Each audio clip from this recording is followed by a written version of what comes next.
Hello, welcome to Shelf Life. In this particular edition, we're going to think about how titles are the first impressions of the books we pick off the shelf. The first book is Robin Benway's National Book Award winner for 2017, the category of Young Adult Literature, Far from the Tree. Benway creates three characters, Grace, Joaquin, and Maya. All three are siblings, but when the story opens, they don't know about each other. It is only when Grace discovers that she's pregnant, unexpectedly, that she finds the importance of who she comes from, the fact that her mother gave her up. To be of utmost importance to her, she decides what to do with her own baby, Peach, as she calls her. In this story, the characters, all three of them, are searching for a way to find their way in the world. What is family? And it's not particularly easy for any one of them, even though the only one who hasn't been able to be found a home, a permanent home in adoption, is Joaquin. So I'm going to read something that Joaquin says.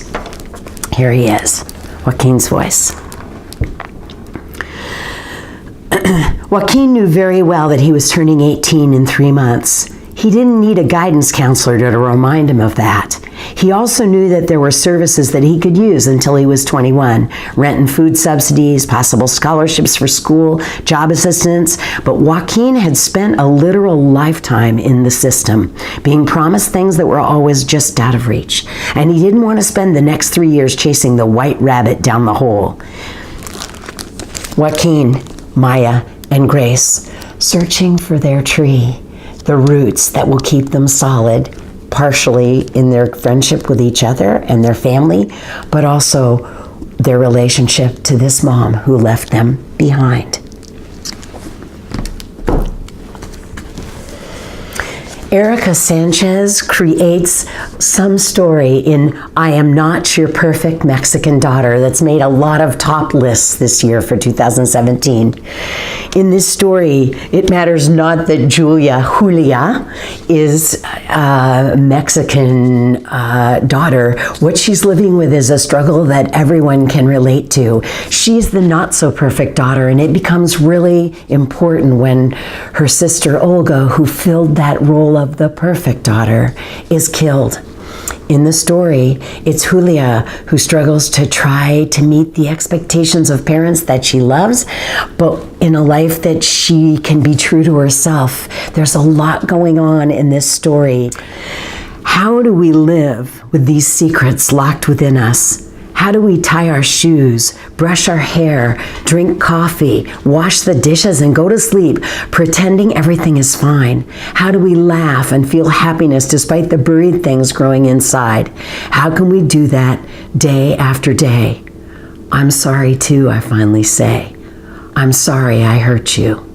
I'm sorry I wanted to die. Although it's sort of a dark part that I read, this is anything but that. This is a story of hope, and definitely about the ideas, the expectations that parents have of their children, and how their children have to sometimes decide how much they can live as their parents want them to do, and be true to themselves.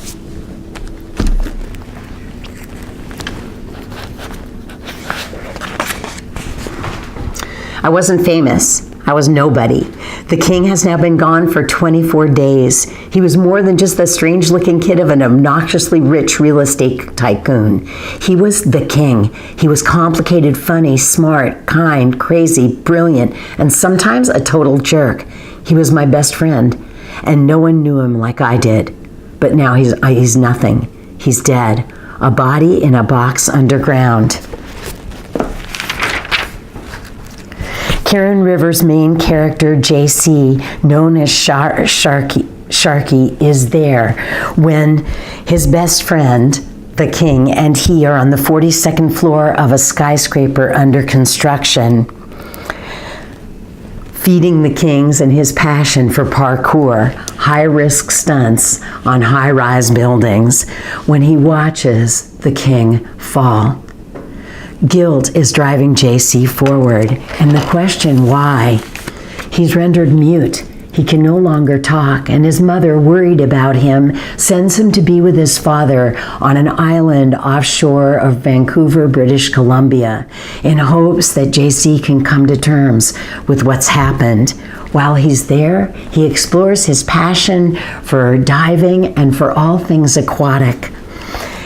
And he also comes to terms with the death of his friend and the fragility of all of our existence.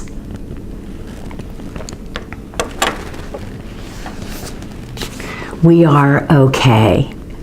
By implication, you know that at some point the other question has been asked, what's wrong?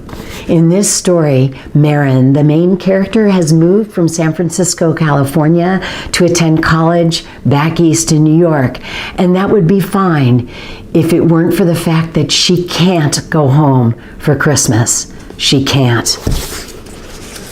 So she's staying in her dorm alone.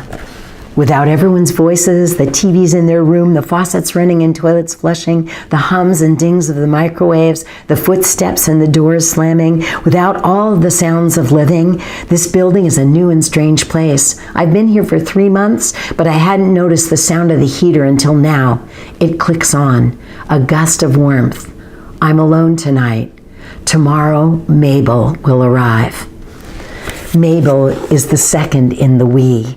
Marin and Mabel have been friends forever, but there's a tragedy that has separated them and made going home for Marin impossible. Are Mabel and Marin going to be able to bridge that gap and get to the place where they're both okay? This book is a miracle.